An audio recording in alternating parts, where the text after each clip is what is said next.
Hi, Mom. Hi. Okay, bye.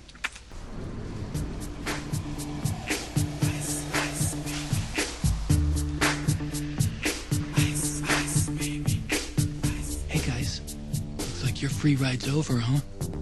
Have fun living on the streets. Imagine being a whole ass woman in your 30s and mother of 3 and carrying a grudge against a 14-year-old. If that sounds absurd to you, then congratulations, you are a rational human being. In today's video, I want to talk about the psychological warfare that Robyn waged against Hunter Brown. And this was way back in 2011, the year they uprooted the kids and moved to Vegas, and the year that Robyn announced that she was pregnant with Solomon. Hunter was unfairly targeted by Robyn because he just wasn't enthusiastic enough about his world turning upside down because of her.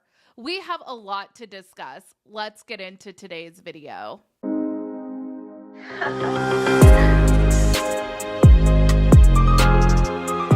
Hey everyone, what's up? It's Sarah and welcome back to my channel. Mary, Janelle, and Christine didn't always do right by their kids, but I will say they ended up raising some pretty awesome humans.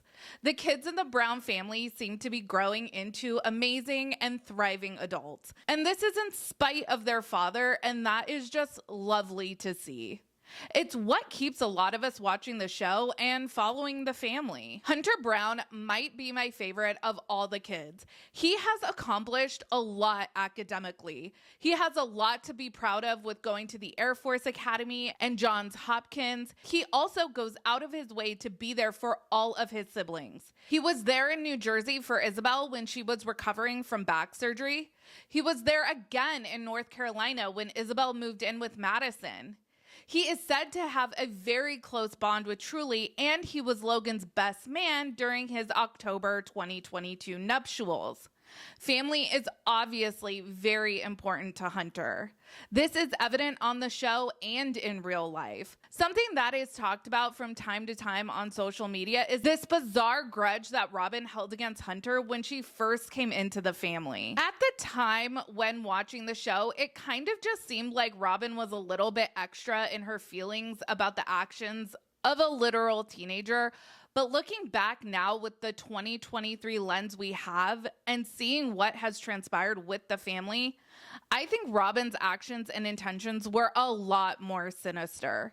This is some straight up psychological warfare happening, and I think it's 100% calculated and intentional on Robyn's part. Let's set the scene. The year is 2011, and all of the kids have just had their lives turned upside down because they were just moved from their relatively stable home life in Lehigh to Las Vegas. Most of the kids struggled with the move, but some took it harder than others. Hunter was one that the move was particularly rough on. Hunter is definitely, he's so far from himself, I don't recognize him anymore. He's just refusing all lifelines. I mean, everybody feels the loss. Hunter is not himself.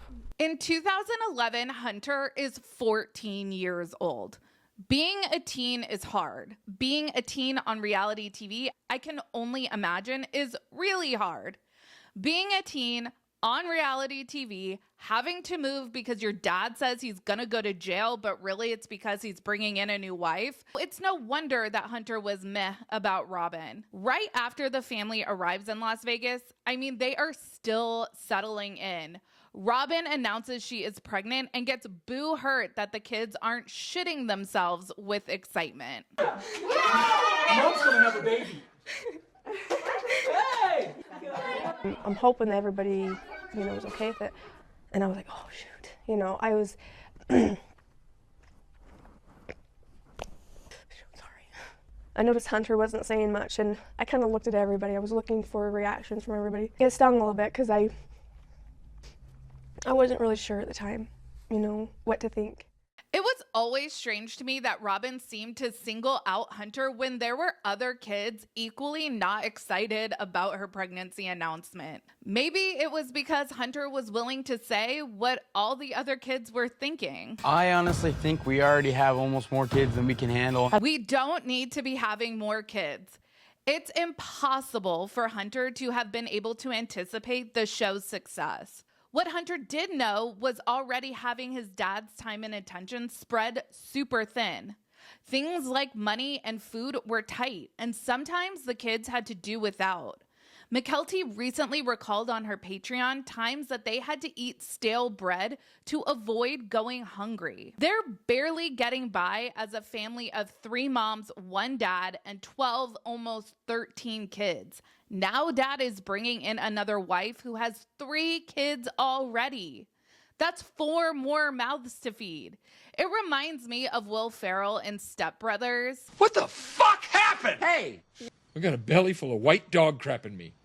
And now you laid this shit on me? Hunter's belly full of dog shit is having to adjust to a new city, new wife/mom, and new siblings. And now they lay this new baby announcement on him. Pardon him for not jumping for joy. So Hunter, again, 14 years old, isn't the most thrilled about his dad's new wife having another baby for valid reasons, in my opinion. Hunter isn't whining about having to share a room. He's worried if there will literally be enough food for everyone. The bio kids are also still adjusting to having 3 new siblings. And this is where I see Robyn turning Kody's own kids into villains and she, the adult, into a victim. I do see the difference of treatment with Dayton or Brianna. I've waited a year thinking it would change, and I don't really see it completely changing. I see it in some cases actually getting worse.